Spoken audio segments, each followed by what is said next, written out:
This channel does not promote any violent, harmful, or illegal activities. All content provided by this channel is meant for an educational purpose only. আমরা সিবাগেরটা শুনিয়েছি যে ও square feet হিসাবে নেয়। Square feet কত টাকা?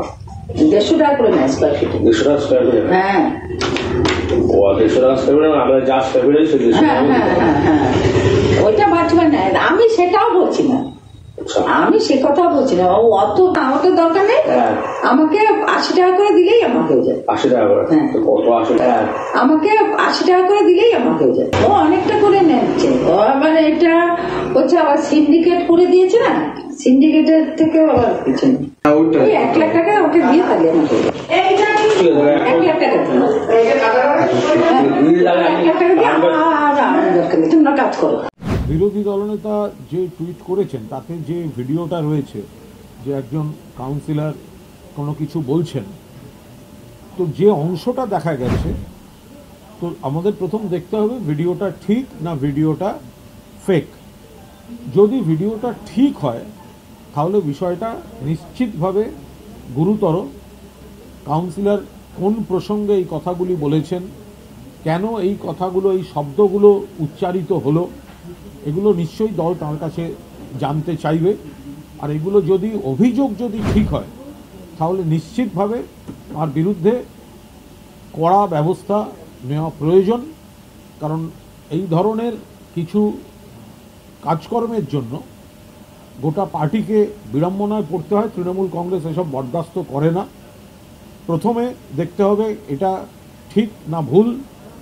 যদি ঠিক হয় তাহলে কনসার্ন কাউন্সিলরের কাছ থেকে নিশ্চিতভাবে দল জানতে চাইবে এটা কি বিষয়, কথার অংশ তো, তার আগে কি ছিল, পেছনে কি ছিল, সেগুলো দেখে নিয়ে যদি দেখা যায় তিনি কোনো সদুত্তর দিতে পারছেন না এবং বিরোধী দলনেতা যে অভিযোগ করছেন সেটা ঠিক, তাহলে নিশ্চিতভাবে কড়া ব্যবস্থা নেওয়া উচিত।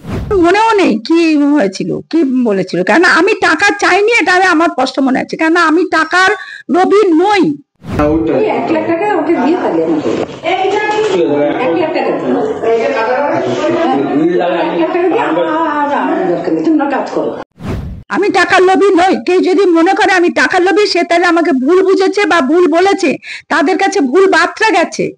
এবং যারা আমার নামে এইসব রটাচ্ছে তারা মনে হয় দলকে ভালোবাসে না, তৃণমূল দলকে ভালোবাসে না। তৃণমূল দলকে ভালোবাসলে দলে থেকে দলের একজন কাউন্সিলরের নামে এরকম বদনাম দিতে পারতো না। আমার সামনে দিদি দিদি করে, পিছনে আমার ছুরি মারে। আপনার বিরুদ্ধে কেন হঠাৎ করে এরকম একটা? তাদের অপকর্মগুলো আমি বন্ধ করতে বলেছি। তিনি রাত বিরতে মদ খেয়ে গিয়ে লোককে, ছেলেদের পাঠিয়ে একটা বাড়িতে গিয়ে অত্যাচার করবে, আমার দলের বদনাম হবে, আমি সেটা মেনে নিতে পারবো না। তাদের স্বার্থে ঘা লাগাতে তারা এইসব রটনা করে। যদি জানতে পারেন যে কে বা কারা করছে তাহলে তো ওনারই উচিত ছিল আগে গিয়ে কমপ্লেনটা করা। যদি কাউন্সিলরের কাছে কমপ্লেন থাকে বা ইনফরমেশন থাকে যে তৃণমূলের কোনো ছেলে এগুলো করেছে, তো তারই তো উচিত ছিল দলকে জানানো বা পুলিশকে জানানো বা পুরসভাকে জানানো, কিছু তো করবেন।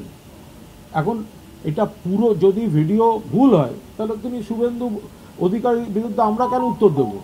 কনসার্ন যে পুরপিতা মানে কাউন্সিলর মানে যে ভদ্রমহিলা, তিনি মামলা করুন যদি ভুল হয়ে থাকে। বিরোধী দলনেতা একটা ভিডিও দিয়েছেন একজন কাউন্সিলর সম্পর্কে, তিনি এই বলছেন বিতর্কিত কথা, গুরুত্বপূর্ণ অভিযোগ, তা সেটা তো তিনি বলতে পারবেন। তিনি এটা করেছেন কি করেননি, এই কথাগুলো বলেছেন কি বলেননি। যদি শুভেন্দুবাবু এটা ভুল টুইট করে থাকেন তাহলে কাউন্সিলর শুভেন্দুবাবুর বিরুদ্ধে ব্যবস্থা নিন। আর যদি ঠিক টুইট করে থাকেন, আর 1 বছর হোক আর পুরনো হোক, কথাগুলো বলাটা, এই কথাগুলো তো অত্যন্ত আপত্তিকর কথা। প্রশ্নটা হচ্ছে এই কথাগুলো বলেছেন না বলেননি, ওটা 1 বছর আগের না 10 বছর আগের বিষয় নয়। ওই এলাকায় এই ধরনের কালচার চলছে না চলছে না, এটা হচ্ছে বিষয়। এবার শুভেন্দু অধিকারী টুইট করেছেন, আমি আগ বাড়িয়ে সেই টুইট ভুল ভ্রান্তি এগুলো আমি কি বলতে যাব? যদি শুভেন্দু অধিকারী দেয়া ভিডিও ভুল হয় তাহলে শুভেন্দুবাবুর বিরুদ্ধে ব্যবস্থা নিন, আইনি ব্যবস্থা নিন। আর যদি ঠিক হয় তাহলে দলের উচিত তার বিরুদ্ধে ব্যবস্থা নেওয়া।